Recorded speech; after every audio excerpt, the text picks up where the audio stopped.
updates. Good morning, Tobago.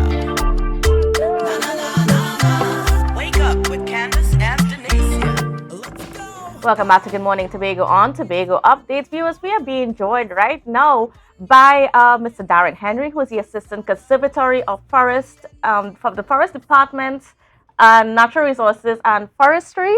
And we are also being joined by Ms. Shanda Elbourne, who's a game warden one. So good morning and welcome to you both. Good morning, Kandace. Hi, good morning. And this morning we are being joined by these folks because the hunting season is about to open on October 1st. Yes, people like my good friend, Mr. Ryan O'Neill, will be out there in the bush. And I know he probably buffing me up right now, but that's okay. But yes, so we have the hunting season going to be open from Sunday. Sunday is the 1st, if I'm not mistaken. Sorry, the days are all mixing up in my head. Yeah. But yeah, so what are are there any new stipulations or any new advice, first of all, going into this year's hunting season? Well, just to let the members of the public know that, as you mentioned, the hunting season opens from the 1st of October to the last day in February, the following year, 2024. Right? And I saw generally most of the animals. And then you have the iguana, which is basically from the 1st of October ending at the 31st of December.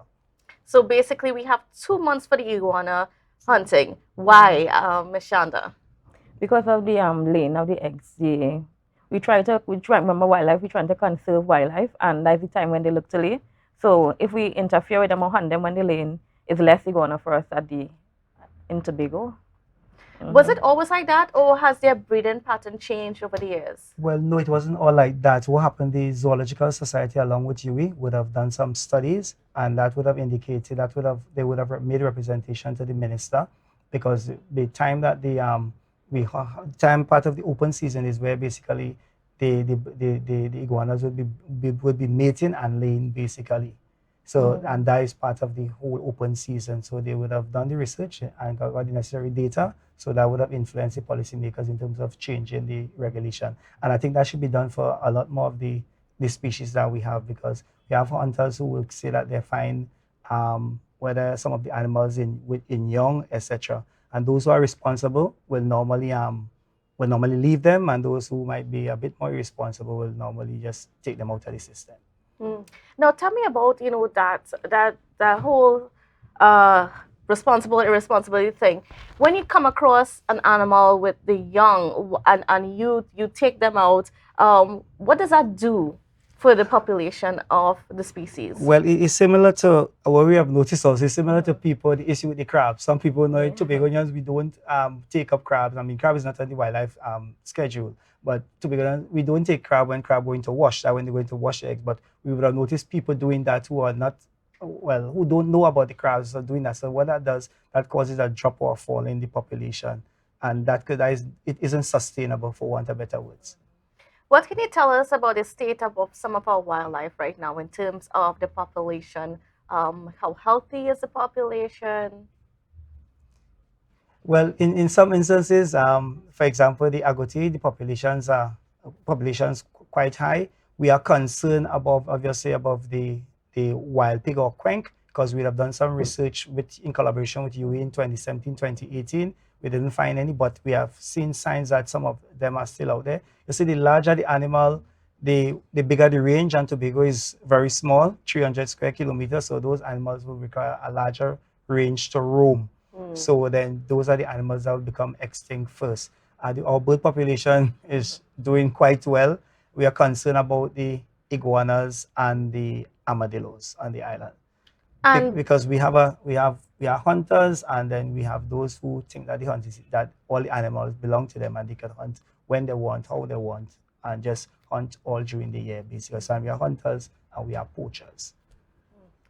And how has the heat even affected the population of our animals? Well, we haven't really dived into that yet in terms of research, but there is an opportunity for us to consider the whole aspect of climate change. We know that some feeding source will change and the ranges of some species will change, but we haven't finalized that kind of research yet. But we know for sure that those climate change will impact the animals in terms of the time they're breeding and those kind of things, because it could link with feed source availability. Now, what about in terms of the fines, the prohibitions, and that sort of thing? What should hunters be aware of when they're going out there? What they should and should not do, and what are the consequences? Okay. Well, as we say, the hunting season open officially from the 1st of October. They are required to have their hunting permit on them at all time. We can't stop them anyway and ask them to see it. Not because you have a hunting permit, mean that you go out and hunt and leave it home. Some people claim the rain or the weather. That's okay. If we had a Dover one, we could always fix back that, but you need to have it in your all time. You'd have a fine for not having a hunting permit on you while you're out there hunting. And it also a fine if you come out to hunt and you'd never requested a hunting permit, there's also a fine for that also. And what's the fine?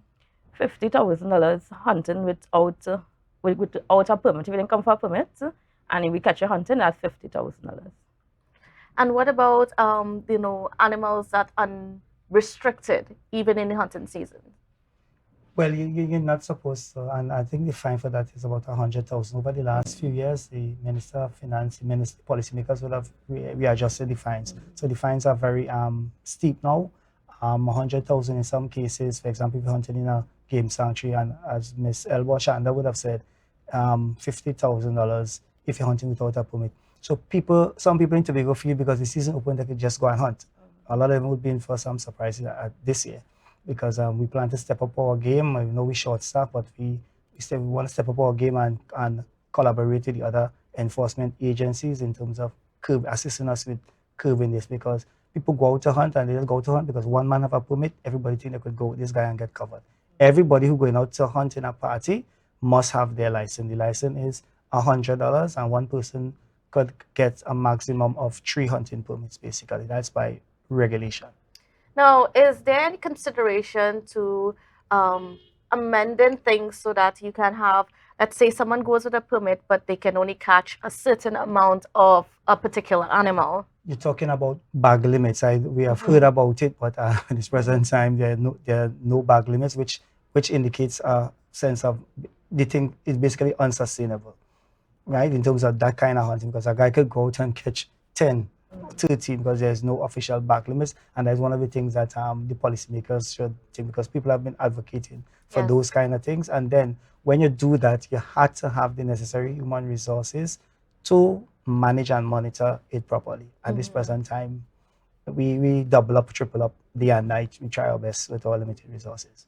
And do you collect any kind of data Yes, we every do. year for the hunting season? We do. We have right now. We are in the process of analyzing last year's mandatory date form. The hunters are legally obligated to return the forms before the end of May.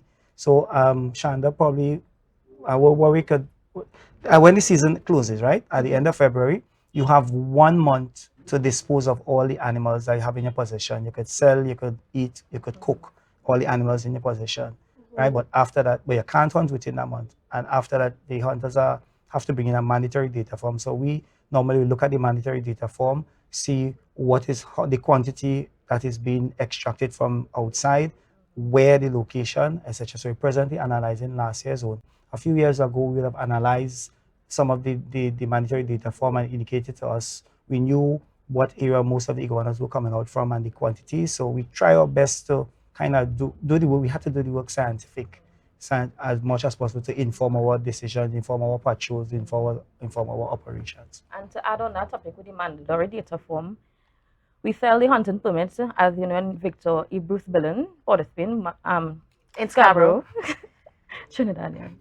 And that is between the Monday to Friday, the hours of 8 to, well, right now we're closing out half the week because the AC gave a little trouble, but we're there from 8 to 2:30, Monday to Friday, and Roxborough Inland Revenue from 8:30 to 2:30 also. And while conducting sales, we realized that a lot of persons not bringing back any mandatory form. And we want to let them know that the Ministry of Agriculture have imposed a fine of $5,000 that you need to bring it back. At least from next year, we are really trying our best to bring it back. Any mandatory form, else we wouldn't be selling any hunting permit to them. And also, why is it so important that they fill that form out? It's a data collection. Data collection. All right.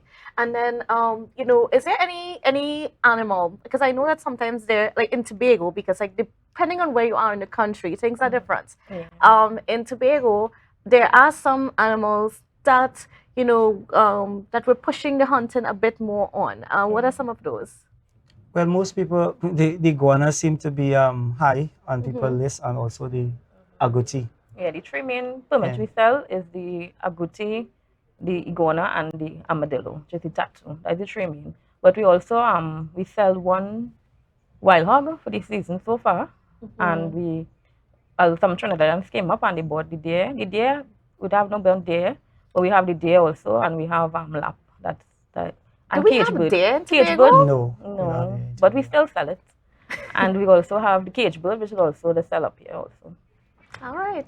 So, I mean, do we have any more? I mean, is there any other thing that we left out in our conversation that we should know getting into this hunting season? Well, I mean, as much as people, we want to encourage people to buy a permits. If you don't buy a permit and we catch you out there hunting without a permit, there's a fine of $50,000.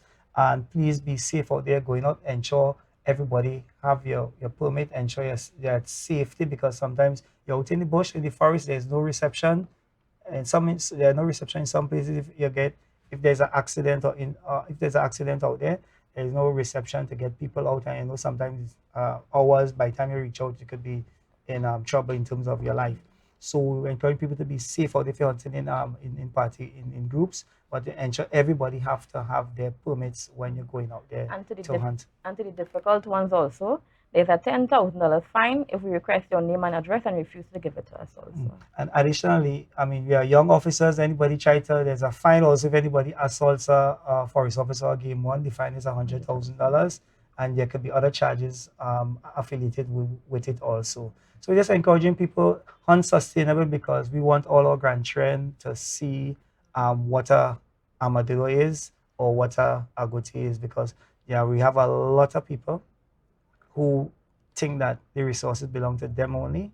We have the hunters who comply, and then we have those who poach animals, and those are the ones who are giving us a bit of a challenge on the island, and then we have all these cultural activities that kind of encourage some of those negative or mal practices, and we're trying our best to curb on the island. And just to put things into perspective, Tobago once had deer, and wild hog was something that could have been seen a little bit more often. Now we don't see those things. Yes. So let's try to preserve, even while we're out there hunting, let's hunt sustainably. So I want to thank you both for being on with us this morning, for sharing that information. We're looking forward to see, how this hunting season go and the data that's collected afterwards. All right, thank you very much. Thank you. All right, viewers, so we're going to go to a quick break and we'll be back, so don't go anywhere. To a brand new dawn, and as the passion start to rise.